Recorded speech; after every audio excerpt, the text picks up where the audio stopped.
tay hàng lì xì quen cả bần con cần lệ mong cha mồ khăm lớn sinh hậu sớ môn giờ cần lệ tay tay mi tang hàng lì tay hậu phom bên cạnh sai tay bỏ hay con yên tay hậu xăm ca tay tay phom bốc sòng biểu tay thung hậu mi quay ca lê ven lê tay sai tay ca lại con leo lạc mi tang ca đô nốc khen kiên hàng lì tayอยู่lỡ có hết sang cần lê lớn riêngวันtay nặng hư khơ tay hậu bỏ đi khơn giờ hát bèn quả lê khơ tay hậu khơ giờ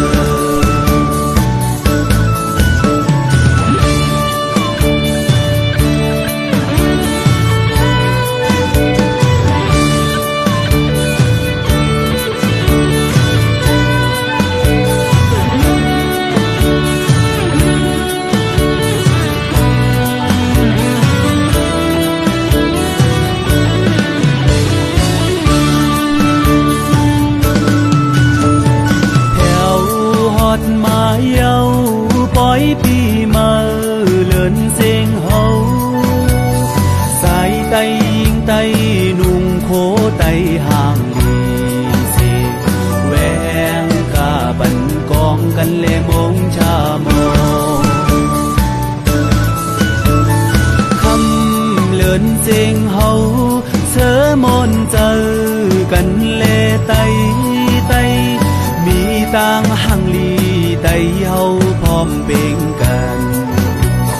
sai tay bỏ hay con yên tay hậu xăm ca tay tay phom bốc sòng biểu tay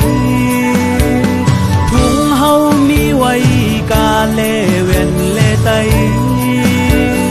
sai tay ca lại con leo lạc mi tang ca đô nốc khen kiên hàng lì tayอยู่lỡ có hết sang cần lê lớn riêngวันtay nặng hư khơ tay hậu bỏ đi khơn giờ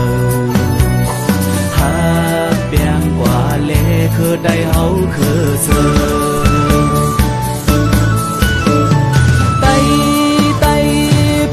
bốc sòng biểu tay thung hậu mi quay ca lê ven lê tay sai tay ca lại con leo lạc